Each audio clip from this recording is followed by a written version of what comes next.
Milo Weber's stage was a sliver of sidewalk between the U-Bahn entrance at Schlesische Tor and the cafe that sold 7 kinds of oat milk. He wore no top hat, no velvet cloak, only a jean jacket painted with half-remembered constellations and splattered neon. When a crowd gathered, lured by the murmurs of other crowds, he reached for the metal paint pens clipped like scalpels to a bandolier across his chest. He didn't tag walls so much as converse with them. A practiced flick of his wrist cut a cardinal line across the gray concrete, and a crimson fox appeared in midair, its brush-stroked tail swishing, shedding flecks of paint that never quite touched the ground. The fox leapt, paws silent, snagging a coin from an open palm before dissolving into mist. Strangers gasped, laughed, or applauded. Couples dropped euros in the battered Stetson he left at his feet. Milo pocketed nothing until the show ended, as though the money disgusted him slightly, an interruption in the private dialogue he waged with brick and cement. 20 metro stops away, Angel Grunwald began her shift at dawn, a karcher in her right hand, a clipboard in her left. The municipality's graffiti abatement division issued orange coveralls as bright as hazard lights, and she wore hers zipped to the throat. City funds had braided themselves through her life. Half her apartment's rent was subsidized, and the job came with health care, overtime, and pension contributions. She wasn't ungrateful. Still, when she first blasted away a spray-painted portrait of David Bowie near Hauptbahnhof, something fragile inside her cracked. Cleaning art felt like scrubbing color off a stained glass window. But policy was policy. Anja told herself, it's not really art, just vandalism designed to shock tourists and drive up cleaning budgets. Yet sometimes, at the smear of dawn when streets lay vacant, she would save a photograph of a tag before she erased it. A tiny subversion no one else knew. Their city was a battlefield disguised by currywurst stands and techno clubs. Creation against order. Most days the two armies never met. Berlin is large enough for parallel lives. Until, inevitably, it isn't. It happened mid-morning on an icy Wednesday, the spring sun indifferent and pale. Milo selected a newly poured section of retaining wall under the Oberbaum Bridge as his canvas. Tourists drifted down the Spree River's edge, sipping takeaway coffees, phones raised like divining rods.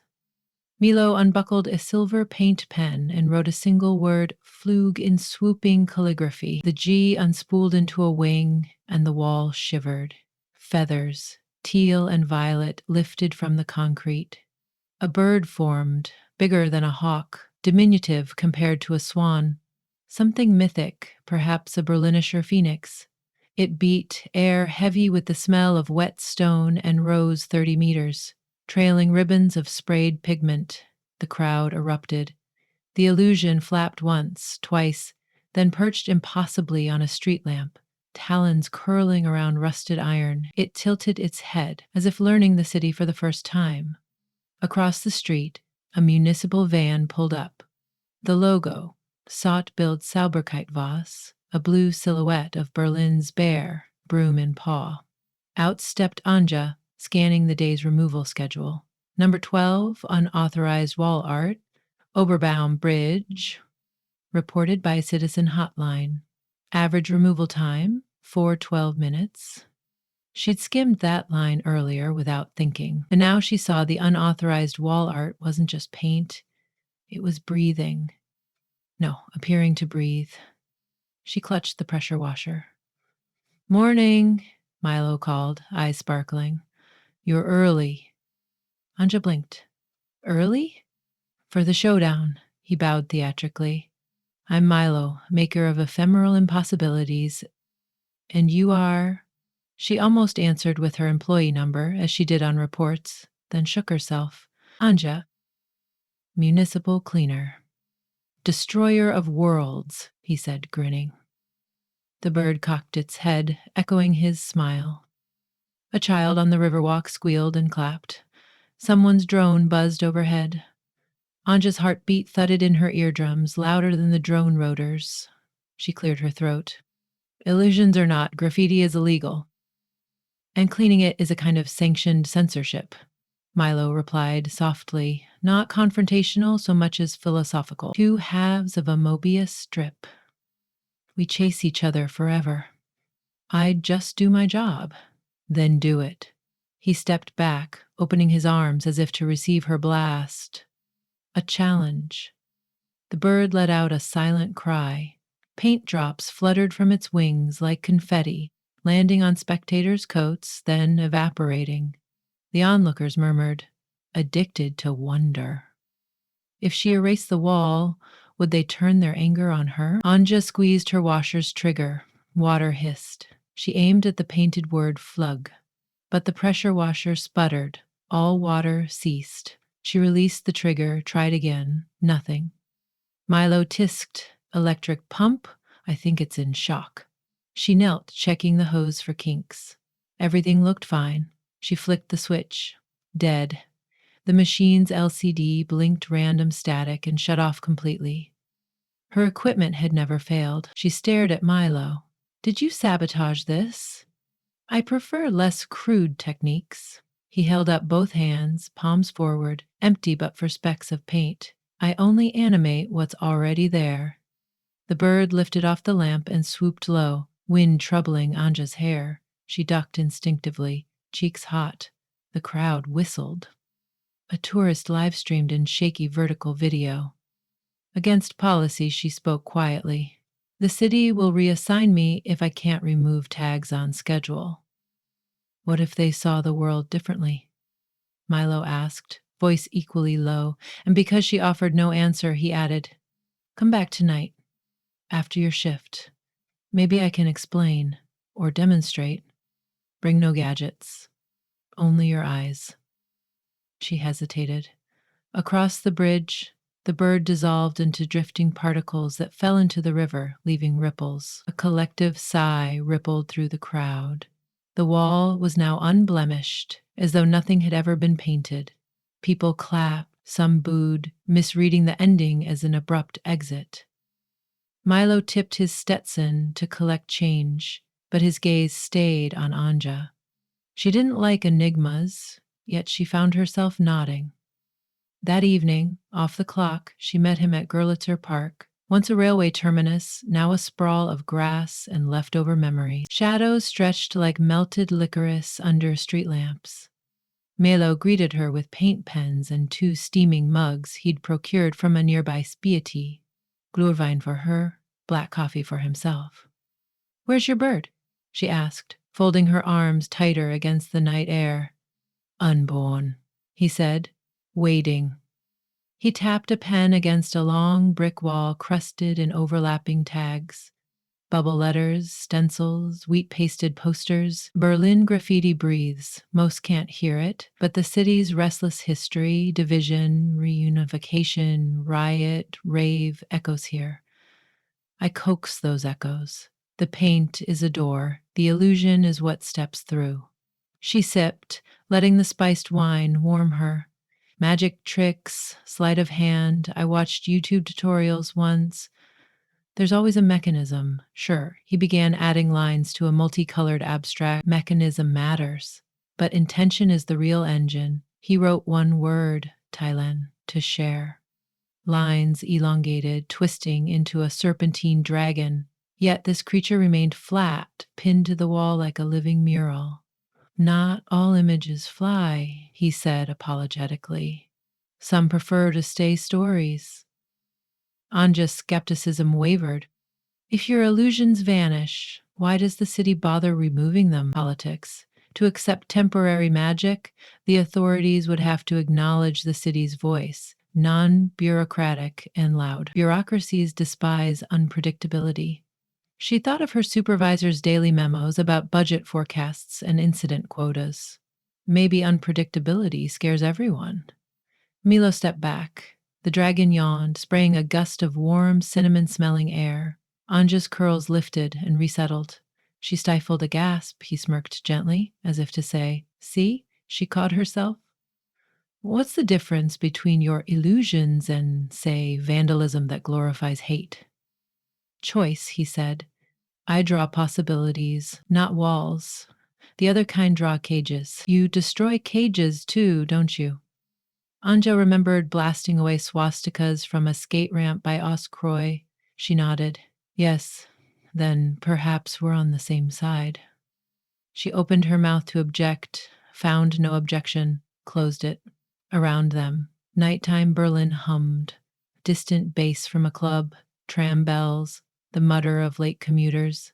The dragon exhaled again, slow, like it was listening. Want to try? He asked. She nearly laughed. I can't draw to save my life. Perfect. Less control means more dialogue. He handed her a marker. Its label said nothing. Its cap gleamed midnight blue. Anja approached the wall, heart pegging like a drill. She thought of everything she'd erased.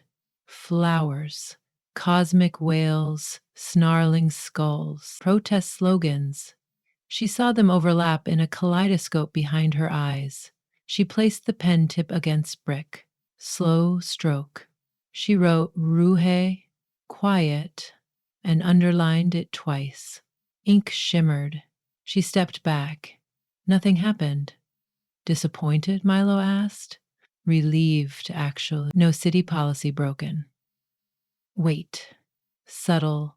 Bricks softened around the word, mortar sighing. A single note of sound, deep like a cello string, rolled out. The park's ambient hum dimmed. Traffic on Skalsraza seemed to recede 20 decibels. The dragon's cinnamon scent evaporated, replaced by pine. In the hush, Anja heard her own pulse. She exhaled. You muted the city. You did. I just stood beside you. Will it come back when the wall They lingered in the hush until sirens somewhere broke the spell. The word Ruhe faded. Bricks rehardened. Normal noise swelled.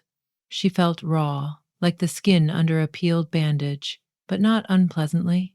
What happens if people exploit this? She asked. Your talent isn't licensed. You could wreak havoc, become a human riot. He tucked the pen away. That's why I stay small. Crowded illusions collapse. They need belief sustained by intimacy. Anja thought of policy forums requiring by-the-minute productivity logs. She envied his freedom, feared it too. Yet she'd tasted that silence. No policy could encase it. They parted without exchanging numbers, only a nod of understanding. The city did not respect truces. Next afternoon, Anja's next assignment, the retaining wall beneath Oberbaum Bridge. Someone reported residual staining. She arrived to find Milo already there, sketching vines that curled over old brick. But he wasn't alone. 2 uniformed Ordnungsamt officers flanked him, notepads ready, vines looming. Milo's shoulders were tense, smile brittle. One officer read from a municipal code article. The other asked for ID. Milo produced a passport. They photographed it. The officer said, unauthorized public performance and defacement. Repeat offense, fine of 1,200 euros, potential equipment confiscation. Milo's gaze flicked to Anja. He wasn't asking for rescue. He was saying, this is the cost of dialogue. She shouldered her pressure washer. Regulations required cooperation with enforcement. She felt the whole city as stacked paper forms pressing down on her. One officer spotted her. Grunewald right. Perfect timing. Remove the vandalism once we finished. The vines Milo had drawn shimmered, but stayed flat. Others still. Harmless. Anja studied the wall. No slurs, no damage beyond pigment. A swallow's nest tucked in the corner. The mother bird watched them, black bead eyes unnervingly perceptive. The officer handed Milo a printed citation. If you refuse to comply, we'll impound your pens as illicit tools. Milo tucked the citation in his jacket. I comply. Start by ceasing new markings. He capped his pen. Silence. The officer turned to Anja. You may proceed. Anja gripped her washer. Its motor purred, water coiling snake-fast from a spigot. She aimed at the first vine. Then she shut the motor off. I can't, she said. The officer frowned.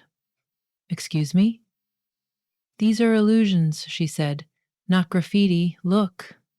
She stepped forward and placed her palm on the vine.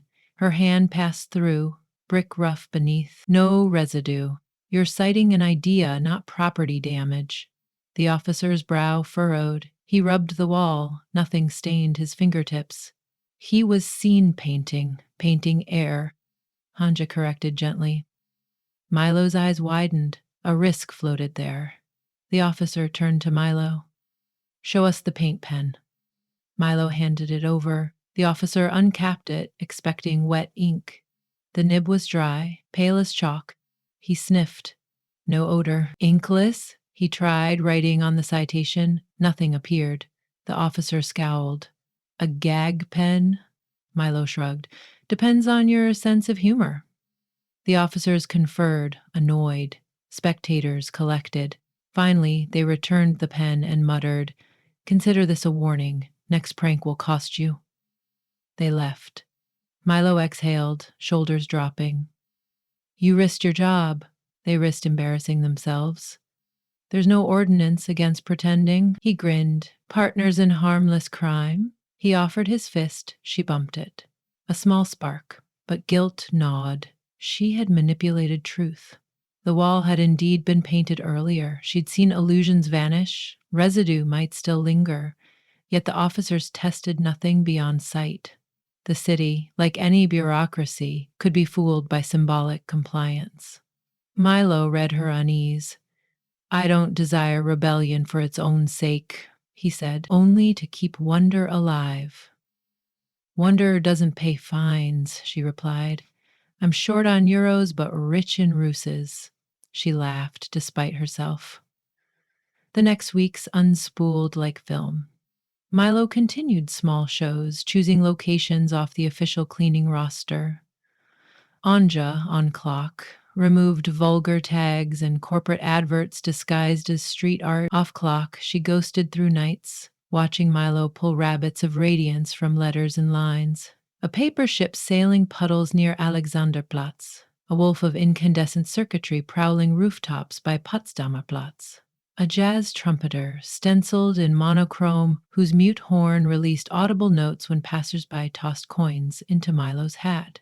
They debated philosophy over Dona, whether impermanence increased or diminished meaning, whether rules existed to protect or to petrify. Their arguments shimmered with tension electric enough to power the S-Bahn. Sometimes they parted sour, sometimes laughing. Always they met again. Media eventually noticed. A blogger posted footage of the Phoenix. Comment threads filled. CGI hoax, augmented reality marketing, Russian psyop. No consensus. The city council, fearing viral attention that might attract copycats or worse, squatters, announced new surveillance along graffiti hotspots. Drones would scan wet paint chemicals, identify dosages. A program named Sober AI would forecast tag clusters for preemptive removal. Anja felt the net tightening. She told Milo over beers at a canal-side bar lit by fairy lights. He listened, tapping his glass in thought. You could lie low, she suggested. Or go louder, he countered. She gripped his wrist. Don't. He studied her hand. You worry about me? Yes, idiot. Slowly he kissed her knuckles, paint-smelling breath warm. She withdrew, flustered but not displeased. The crackdown launched at midnight Friday. Drones buzzed like metal hornets. Milo chose that night to stage his boldest illusion beneath the East Side Gallery, the mile-long remnant of the Berlin Wall. Tourists by day, activists by dusk, and police at late night. The location was Tinder. Anja arrived, warned by text. If anything happens, remember. Walls remember. She found him standing before a segment painted with a Soviet Trabant car bursting through concrete. Floodlights from police vans scissored air. Officers barricaded both ends of the gallery. Rumors said climate protesters planned a graffiti assault. Maybe Milo capitalized on chaos. He raised his pen, drew a single line through the Trabant's windshield crack. The line became a fissure. The painted car revved, headlights flaring real. It rumbled forward, peeling itself from mural into moonlit three-dimensionality. Bricks fell like dominoes nobody heard. Gasps erupted. The car levitated, inches above asphalt, engine silent. Inside sat no driver. Milo whispered something Anja couldn't hear. Yet the car answered, rolling toward the spree. Police panicked. Officers shouted. Drones zoomed. Sirens ignited.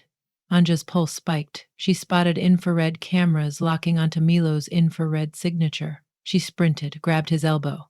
"They'll arrest you." He smiled sadly.